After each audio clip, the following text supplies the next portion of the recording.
Hey everybody, Ryan from Majingo.com, and this is a continuation of the short video series I'm doing on how I create courses. And last time we looked at how I use mind maps very briefly, and also how I use Ulysses, which is a writing application that is on the Mac and on iOS. And one of the great things about Ulysses that I really like and why I switched to it from using just Markdown in BBEdit is because of the organization. And this is all synced for me via iCloud. And then I have the Ulysses apps on both, or I guess it's an app, it's a universal app on both the iPad and on my iPhone. And I can work on any of the writing, any of the courses on any of those devices. One of the things I really like about using Ulysses, beside the fact that I can write in Markdown and it can organize my content, is the export options. I can, right from the app, I can export, of course, out into PDF, which would be nicely formatted according to a set of styles. You can even put in your own styles. And also, you can export out into just plain text, into HTML, EPUB, PDF, and even DocX, or you can publish out to Medium if you're writing for the web. All my writing in Ulysses at this point is really mostly for coursework or other things that I'm doing. However, I have used all of these export options, except for Medium. I have exported out to DocX, definitely PDF and EPUB. And what I do is when I'm done writing the course, and that is, like you see this web performance testing course here, I have all these different sheets, these different pages here, and they're organized in a way that makes sense for the course. I can then, I glue them all together. You can see that blue line here. And I can take them and I can export out, let's say, to like EPUB or to PDF and have it formatted. And just click preview here so we can see the preview. It's kind of a long, there we go. And then I can just preview it all here. And from here, I can then save it out as a PDF and include that with my courses. One of the things that I like to do now that I'm writing so much of my course material before I record is include that written material as a resource that goes with the course, almost like a free little PDF ebook. But I export it also not just as an ebook, but also not just as a PDF, but also as EPUB and HTML. So there's a few formats for people to choose from. I use some formatting sometimes where I'll export out into text, and I'll export it as Markdown because Ulysses uses a little bit of proprietary Markdown format. And I'll export it out to Markdown, and then from there I'll import it into an app called Marked by Brett Terpstra, who has a course here on Majingo that you can check out about command line tricks on OS X. And I'll export it out to Markdown and then use Marked because I like some of the export options in Marked. Let me just bring up Marked here. And here, we'll open that. So here I can use the GitHub style, and I like using this style for my technical courses. I think it looks nice. It does code examples pretty nice.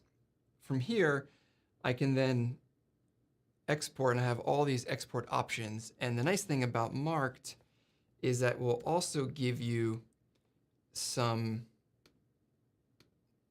options when you export. Let's see, here it is, where I can choose the font and then also choose what I want in the bottom and top margins, the header and footer of the page, and any other things that I want as well. You can even set YAML headers in the text document, and the Mark will read from those, and you can use variables like you see right here, MD title and MD author. Those are set in the YAML.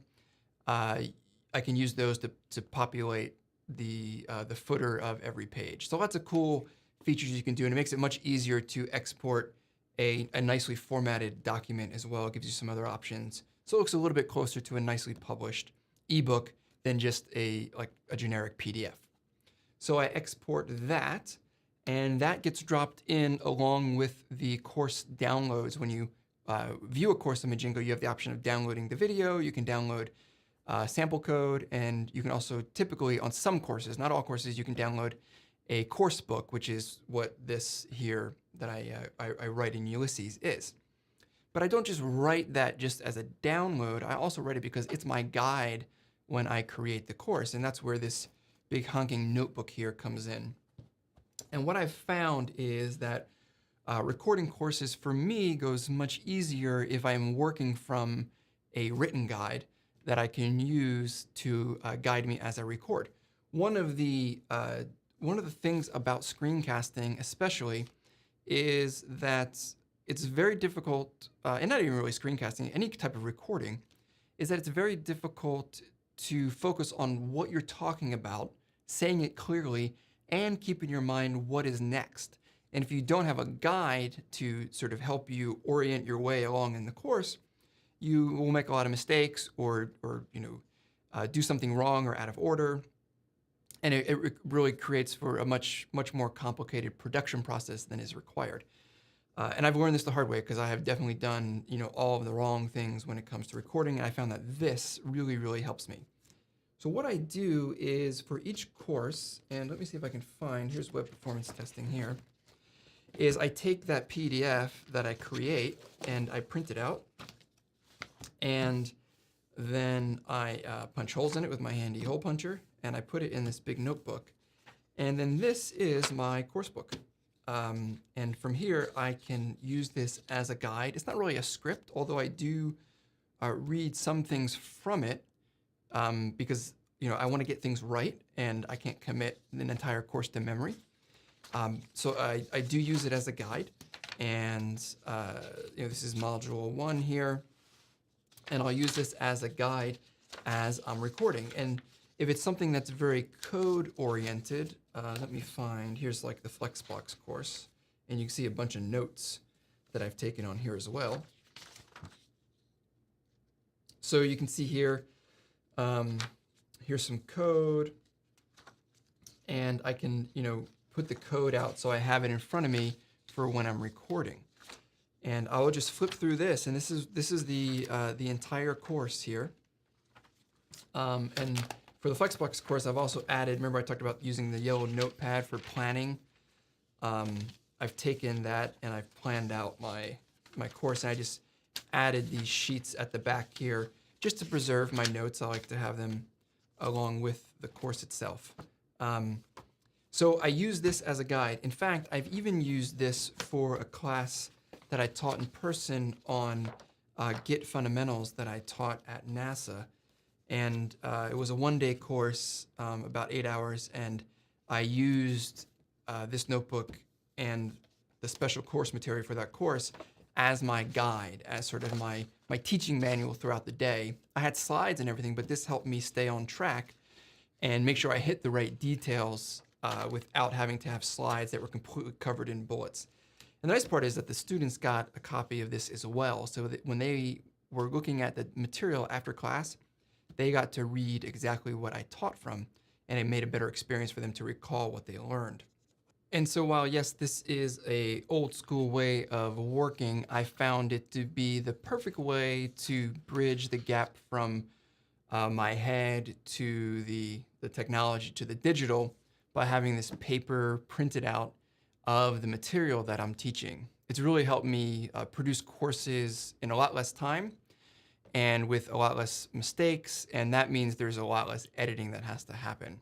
And teaching it, using it for the classroom teaching is the same exact thing. It's a great way to have a guide book along with you so that you can teach the material that you want to teach, and you have a way of referencing to make sure that you're on track.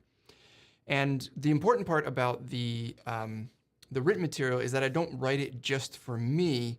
I write it for 3 reasons. And the first one is that it helps me plan out and structure the course. The second one is that it helps me teach the course. And the third one is that it gives me something that I can give to my students, whether it's in a classroom or digital, that they can then use alongside the course. And so those 3 things are the reason that I take all this time to write out the course and to use a printed material. So that's a little bit more of insight into how I create courses here at Majingo.